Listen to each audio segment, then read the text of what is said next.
Hello everyone, welcome to exam forum के आज इस वीडियो में हम शुरू करेंगे 10 अगस्त 2019 से करंट अफेयर्स के क्वेश्चन। वीडियो शुरू करने से पहले मैं आपको बता दूं कि मैं railway JE NTPC group D परीक्षा बैंक पीओ क्लर्क तथा स्टेट एग्जाम के लिए करंट अफेयर्स की मैगजीन तैयार किया हूं। अगर आप इसको खरीदना चाहते हैं तो इसका लिंक आपको नीचे डिस्क्रिप्शन बॉक्स में मिल जाएगा, आप वहाँ जाके खरीद सकते हैं। ये जो मैगजीन है पीडीएफ फॉर्मेट में है, आपको खरीदने के बाद तुरंत आपकी मेल पे पहुंच जाएगी।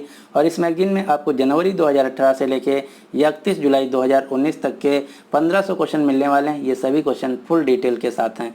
तो अब चलिए शुरू करते हैं आज का वीडियो।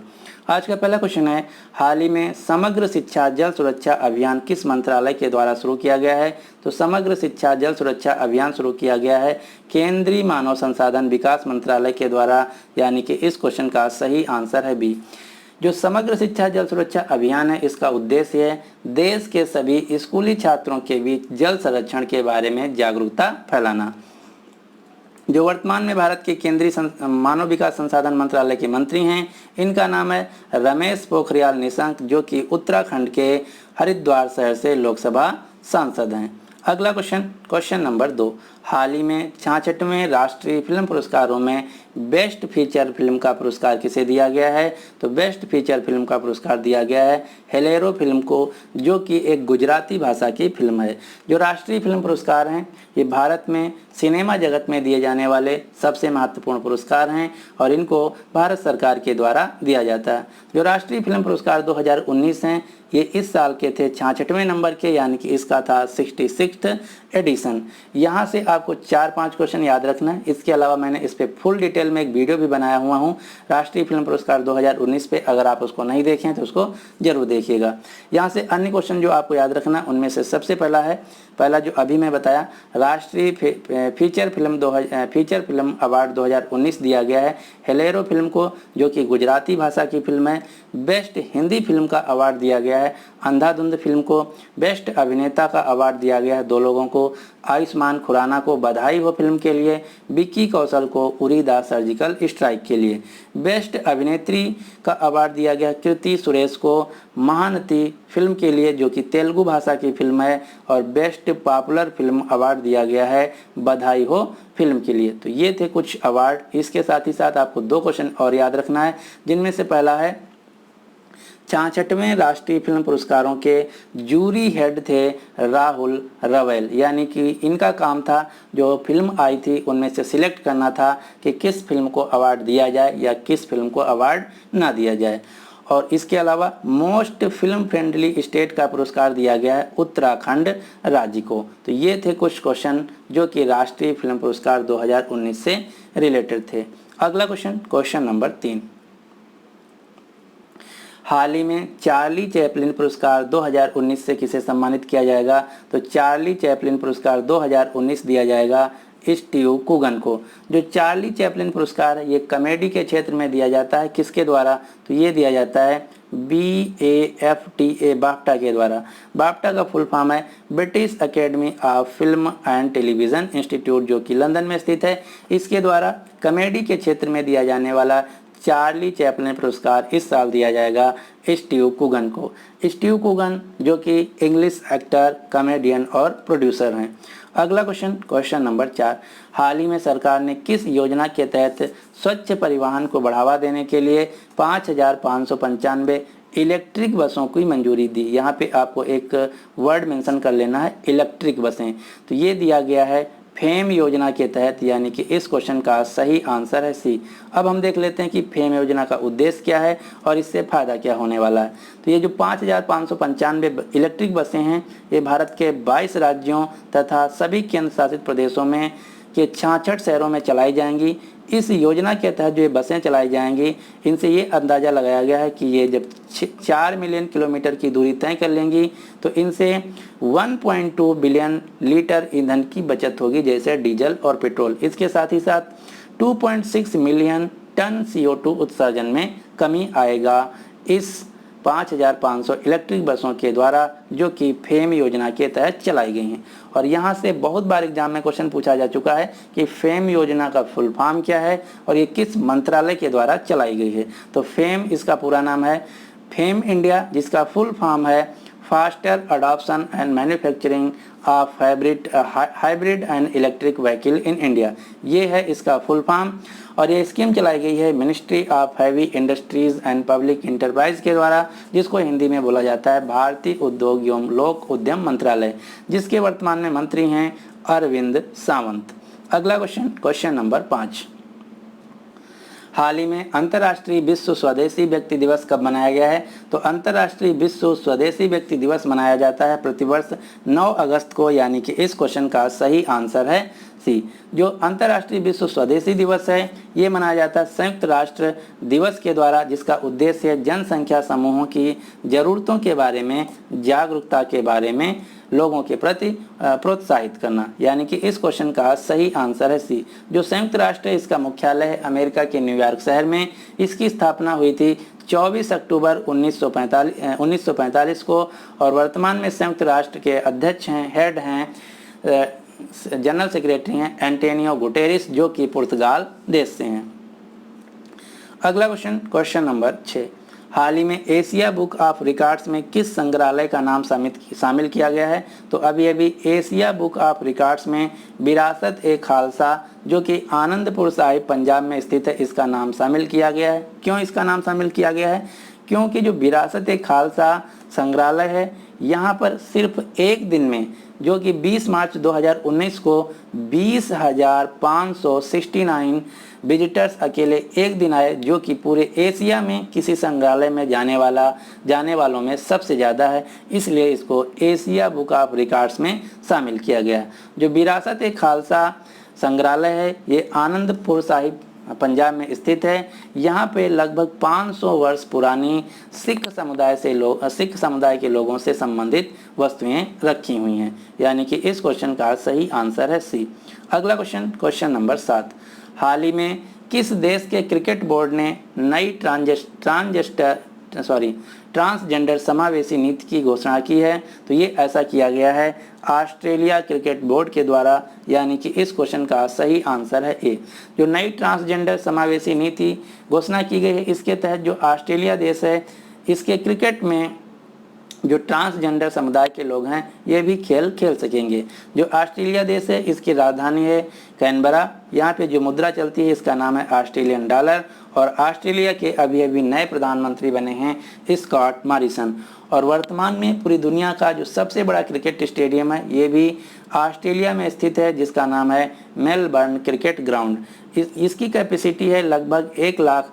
और भारत में अभी बन रहा है नया क्रिकेट स्टेडियम जिसकी कैपेसिटी होगी 1,10,000 दर्शकों की, यानी कि आने वाले कुछ समय में दुनिया का सबसे बड़ा क्रिकेट स्टेडियम हो जाएगा भारत का, जो कि अहमदाबाद शहर में बन रहा है।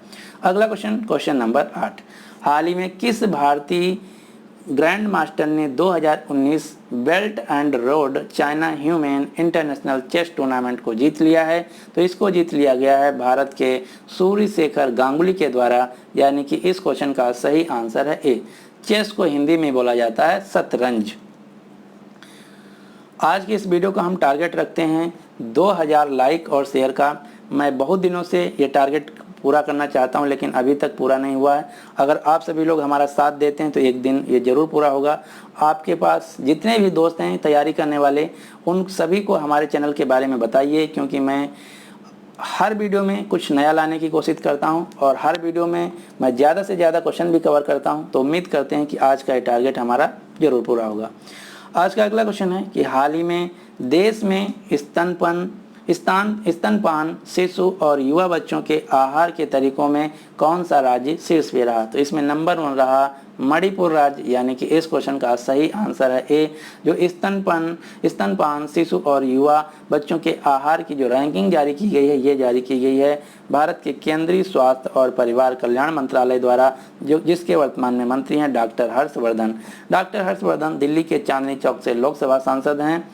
जो मणिपुर राज्य है ये नॉर्थ ईस्ट स्टेट है, इसकी राजधानी इम्फाल। मणिपुर के वर्तमान में गवर्नर हैं पद्मना आचार्य। मणिपुर के वर्तमान में मुख्यमंत्री हैं एन बीरेन सिंह। और यहाँ से एक क्वेश्चन बहुत बार एग्जाम में पूछा जाता है कि लोकटक झील किस राज्य में स्थित है? तो आपको याद रखना है लोकटक झील जो कि उत्तर पूर्वी राज्यों की सबसे बड़ी झील है, ये मणिपुर राज्य में स्थित है। अगला क्वेश्चन नंबर 10। हाल ही में बल्लेबाज हाशिम अमला ने अंतर्राष्ट्रीय क्रिकेट से संन्यास ले लिया है। तो आपको बताना है जो हाशिम अमला हैं ये किस देश के क्रिकेटर थे। तो ये थे दक्षिण अफ्रीका देश के बल्लेबाज, जो कि अभी अभी इन्होंने संन्यास ले लिया है। यानी कि इस क्वेश्चन का सही आंसर है बी। और मैं कल या परसों या कुछ दिन पहले एक क्वेश्चन और बताया था, दक्षिण अफ्रीका के एक दूसरे गेंदबाज थे जिनका नाम था डेल स्टेन, इन्होंने भी क्रिकेट से संन्यास ले लिया। तो ये दो खिलाड़ियों के नाम आपको याद रखना है, डेल स्टेन, दूसरे हैं हाशिम अमला। ये दोनों दक्षिण अफ्रीका देश के क्रिकेटर हैं और इन्होंने संन्यास ले लिया है। दक्षिण अफ्रीका देश के वर्तमान में प्रेसिडेंट हैं सिरिल रामाफोसा और यहाँ की मुद्रा का नाम है रैंड। दक्षिण अफ्रीका की 3 राजधानियाँ हैं, कौन कौन सी? प्रिटोरिया है एग्जीक्यूटिव, ब्लूमफेंटेन है जुडिशियल और केप टाउन है लेजिस्लेटिव। अगला क्वेश्चन नंबर 11।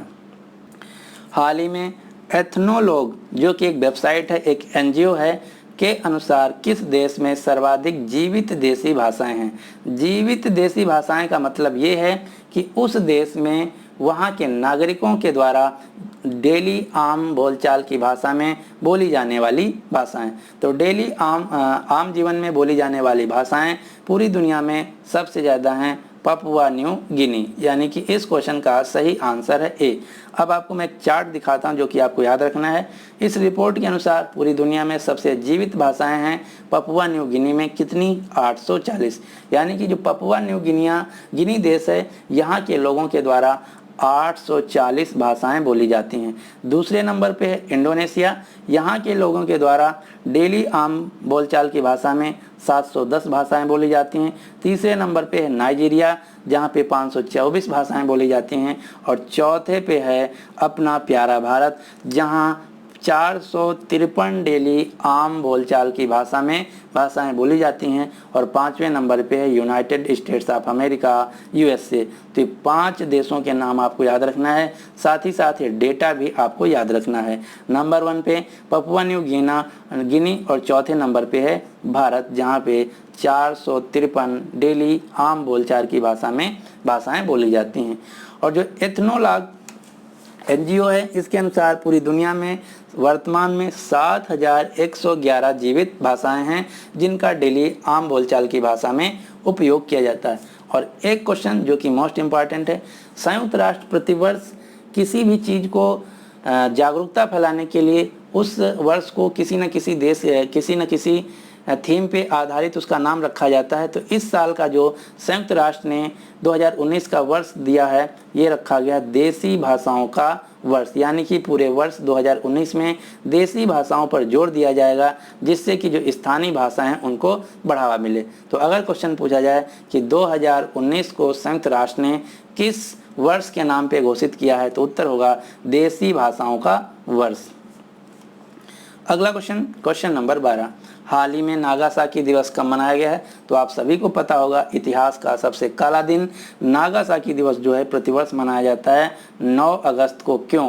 क्योंकि 9 अगस्त 1945 वो तारीख था जिस दिन अमेरिका ने जापान के नागासाकी शहर पे बम गिराया था। यहाँ पे 2 बम गिराए थे। पहला 6 अगस्त 1945 को हिरोशिमा शहर पे गिराया गया था और दूसरा बम इसके 3 दिन बाद 9 अगस्त 1945 को नागासाकी शहर पे गिराया गया था। ये जो दोनों शहर हैं ये जापान के शहर हैं। और ये किसके द्वारा बम गिराया गया था? तो ये गया था अमेरिका के द्वारा। कब? द्वितीय विश्व युद्ध के दौरान। यहाँ से दूसरा क्वेश्चन पूछा जाता है जो कि बार बार एग्जाम में मैं देखा हूँ पूछा गया है। पहला क्वेश्चन है कि जो हिरोशिमा शहर है, यहाँ पे 6 अगस्त 1945 को अमेरिका के द्वारा बम गिराया गया था द्वितीय विश्व युद्ध के दौरान। तो इस बम का नाम क्या है? तो जो 6 अगस्त को हिरोशिमा शहर पे गिराया गया था, इसका नाम था लिटिल बॉय बम। और जो नागासाकी शहर पे गिराया गया था, इस बम का नाम था फैट मैन। और ये दोनों क्वेश्चन बहुत बार एग्जाम में पूछे जाते हैं और इनका एग्जाम में याद करने का ट्रिक मैं आपको बता दूँ। पहला, एच अल्फ़ाबेट में ABCD में पहले आता है, N बाद में आता है। यानी कि 6 अगस्त पहले आएगा, 9 अगस्त बाद में आएगा।